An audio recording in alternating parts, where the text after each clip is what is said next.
How y'all doing? It's Joe Doyle, comic book artist, Symbiote fan. You are now watching the Venom vlog.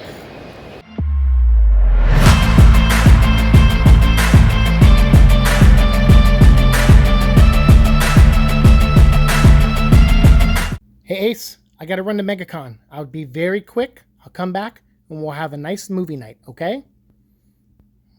Aw, it's okay, bud. I'll be back soon. Keep wagging that tail.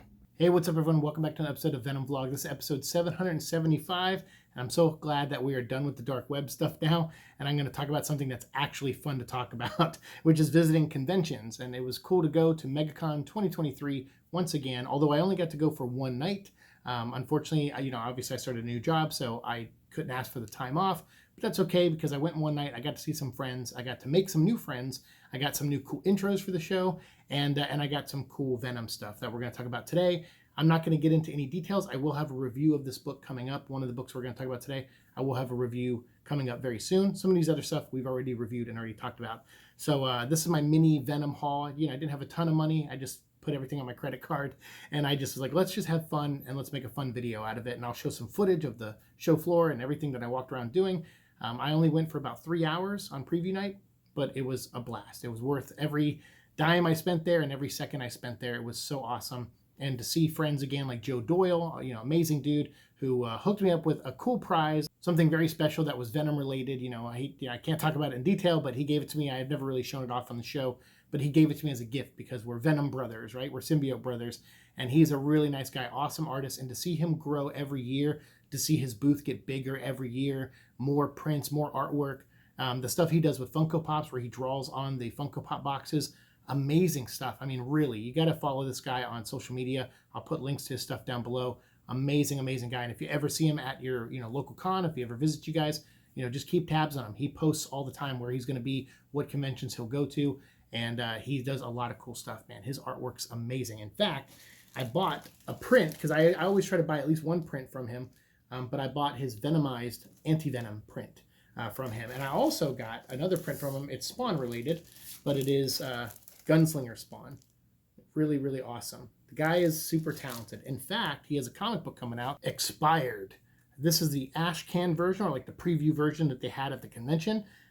Really cool stuff. He did the cover here, which is amazing. And he let me even check out and see, and I'll show the footage here, of the actual painting that he did. He actually painted this thing, and it's beautiful. It was so amazing to look at. The detail there is one of those things where it's so detailed, the cover doesn't do it full justice, but it's still a badass cover.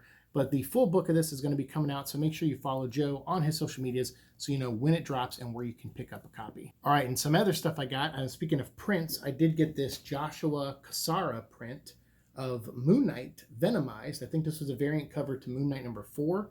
And I saw this print. Joshua unfortunately wasn't there. I would have got him to sign it, but he was at a panel.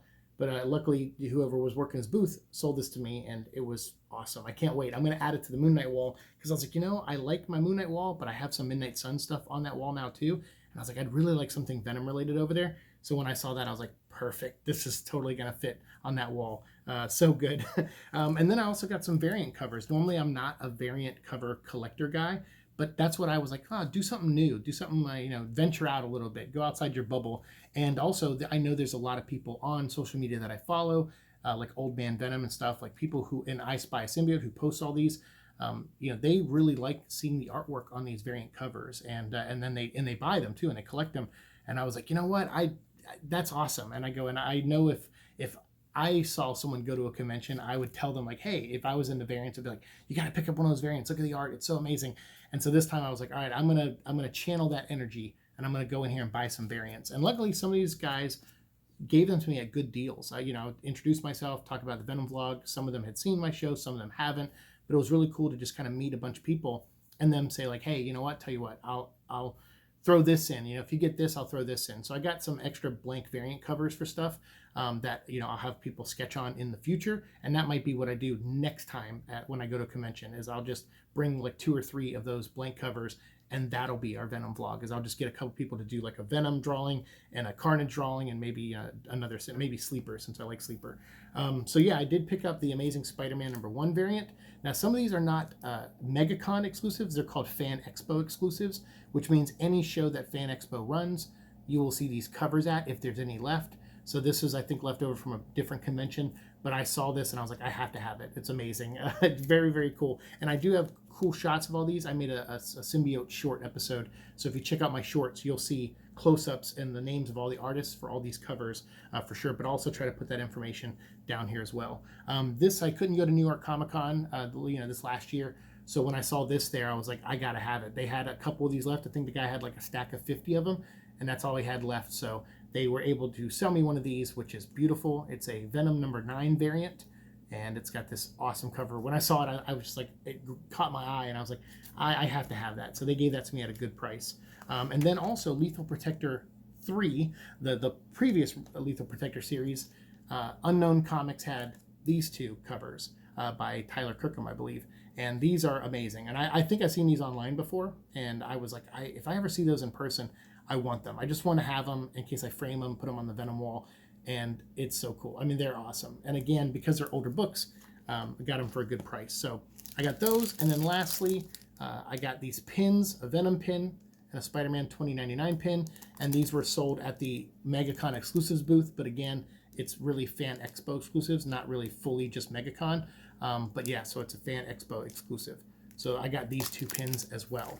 And then lastly, the new Lethal Protector series, which I'm calling Lethal Protector 4, but actually I think the trade paperback has already been listed on Amazon, and it has a title, like a Lethal Protector : blah, blah, blah.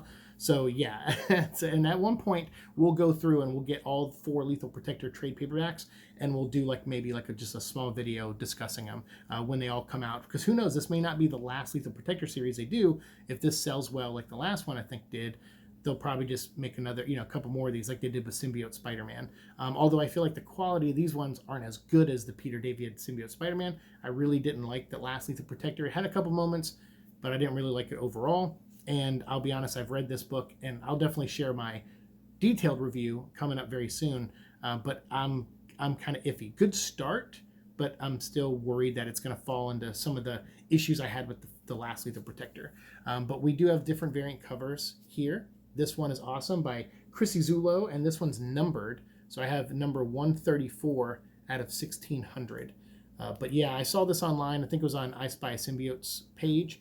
And I was like, I gotta find that. I mean, Doctor Doom is my all-time favorite comic book villain. So that is the one reason I'm even remotely interested in reading this Lethal Protector run, because it's essentially going to be a Venom Doctor Doom story by the end of it. And that intrigues me because these characters have never really met in the comics. Although I'm wondering, because if you remember, Brian Michael Bendis in the Ultimate Universe had a story where the Beetle took a sample of the symbiote from the Ultimate Universe and brought it to the Ultimate Universe version of Doctor Doom. And then Bendis left that book and he was writing Avengers. And then he had in his Avengers, I think it was Mighty Avengers book. In that book, he had a whole story where Doctor Doom released a Venom bomb or a symbiote bomb on New York City to infect people. And it only lasted like an issue or two. And I thought that was so weird. I'm like, how does Doctor Doom have a symbiote? Like, how do you get control of it, or whatever? Like, the Beetle brought him a sample, but that was in the Ultimate Universe. How, did Bendis forget what book he was writing? So I never really understood fully that story. So I wonder if maybe this is a setup for that, where at the end of this story, Doom will have a sliver of symbiote, and he'll have the idea of like, maybe one day I'll make a bomb and release it, because that could be something that they retroactively fix in continuity. Not that it has to be fixed, not that big of a deal, but I remember when we talked about Venom Bomb, I was like, what a weird, where did this come from? But anyway, so that was the only time we've ever really seen a Doom symbiote interaction. So I'm excited to see this for sure, at least in the main continuity. I think that maybe in other universes you've seen some Doom stuff. Then I also got this cover by Greg Horn, and he was cool enough to sign it. It was funny because the guys who sold me this, they were at the a booth that sold this book. They had this and a bunch of other variants they were selling. But it was Venomized Comics was his name. I want to give him a shout out, and Fury Comics, and I'm going to put a link to their Instagrams down below.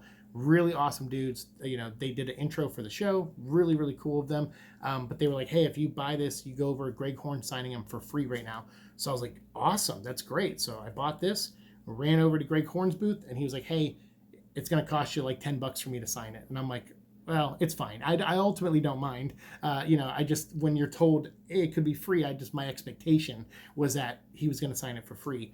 I don't mind giving Greg Horn, my money, and I don't mind that the guys, maybe Greg Horn was only doing it for limited time free signings, and maybe I showed up a little too late, but I did buy this and go right to him, so I thought I made it in time, but there's a chance I might not have, but that's okay.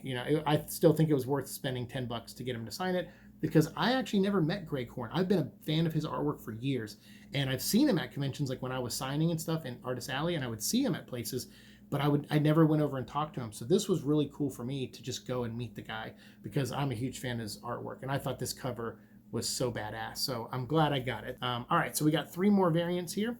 This one is pretty standard. You can pick this up at your local comic store. Was the Alex Ross variant. This one I just wanted to have because Alex Ross drawing Venom is just the peak of cool for me. I love Alex Ross's stuff. So I got that at my local comic store. That was the edition I picked up. But then I also picked up this cover. There were other covers, there was like an actual Lethal Protector like cover that would look like broken, like they broke up the image a little bit. That one I didn't see it, so I didn't buy it. This is basically just people who I saw advertising very clearly, and I just happened to walk by their booth and see their stuff. I didn't go there with like a goal or anything. I just went around, wanted to see some friends, and I looked for anything Venom to take pictures of, to get footage of, and then to buy if I saw. So this variant cover to number 1, beautiful, really nicely done. I think this was the young lady who drew this. It's her first time, I think, drawing Venom, and especially her first Marvel work for Venom. But there's a 30 on the bell for 30 years of Venom, even though I think we're entering Venom's 35th anniversary, but still really, really neat. And then lastly, the main MegaCon exclusive cover. I normally don't buy virgin covers. That's what they call them when there's no dressing or title on it. But I had to buy this one. I honestly, at this point, I had already read the book, issue 1, and I wasn't a big fan of it, to be honest. I mean, I'm like in the middle still. It's like, okay, it's an interesting start. Let's see where it goes. But I'm worried it's going to be a lot like the old series. So I really just wanted this piece of artwork, and I didn't want the words Lethal Protector anywhere, because I was going to just pay the $15 and get the standard version with the dressing. But I was like, you know what? If I hang this on the wall, I don't want it to say Lethal Protector. I just want the artwork of Venom with the multiple heads and other, like Madness style, fighting against Dr. Doom. I'm like, that's all I want. So I had to buy it. I spent the extra money and got it. I was like, screw it. It's a beautiful piece of artwork. It's one of the main reasons I went to the, show to get variants, was because this one, and this led me to the rabbit hole of the other ones that I purchased. So very cool. I will have a Lethal Protector review coming up probably in a week or so. I'm gonna reread it, take a couple notes, and try to be fair and also give it a second chance. I'm like, maybe reading it a second time after reading it the first time will make me feel differently about some things, or maybe I'll catch something I didn't see the first time. So I kind of want to do that before I get into my review of it, but you will see that very soon. But if you got any variant covers, whether you went to a show, because a lot of shows lately, or C2E2 happened recently, and there was WonderCon, in California. Like, there's been a lot of cool shows recently, and some of them had variant covers to this book as well. And also your local comic store sells a couple different variants. So if you got any of the variants for Lethal Protector, or any variants you want to talk about down below that are Venom related, hit me. I want to talk about it. This will be the episode where we kind of focus on variant covers for a while. So let me know what some of your favorite variants are of Venom over the years down in the comments below, and we'll keep talking down there. So thank you so much for watching the show, and thank you everyone I got to meet, Sam De La Rosa, all the artists, Greg Horn, everyone I met, Joe Doyle. Just so cool to meet everybody over at MegaCon, see some old friends, make some new ones, and expand this Venom community, and just see that there are other people out there that we don't even know about and that they didn't know about us. It was really cool, and it just shows you just how big of a brand Venom is, and why I don't get embarrassed when I tell people that I do a Venom show and that we've done 775 episodes now. It always makes people's heads spin. They're like, what? 775 episodes? What do you talk about? How do you make that many episodes about Venom? And it's like, dude, that's the power of Venom, man. We are Venom, and we keep going as long as there's stuff to talk about. Movies being made, comics being made, video games, and all that stuff is coming very soon. So we'll have a lot of information as they get closer to filming the third Venom movie. We'll have Venom movie news as we get more information about Insomniac's Spider-Man 2 game. We'll have more Venom and video game news. You can check out my Midnight Sun stuff. We've been playing with Venom on that, and so more videos of that will be going up soon. And then obviously comics. We're going to enter the summer of symbiotes this summer, so there's going to be a lot of symbiote action for us to talk about. And I will try my best to, buy all of it and share it with you guys, whether immediately or, soon after it releases, because there's so much of it that I'm going to get lost pretty quickly. So I'm going to need your help, gathering everything. So let me know what you're most excited about coming up, and then also let me know some of your favorite variants down below. We'll keep talking down there. Thanks so much. See you in the future. Peace.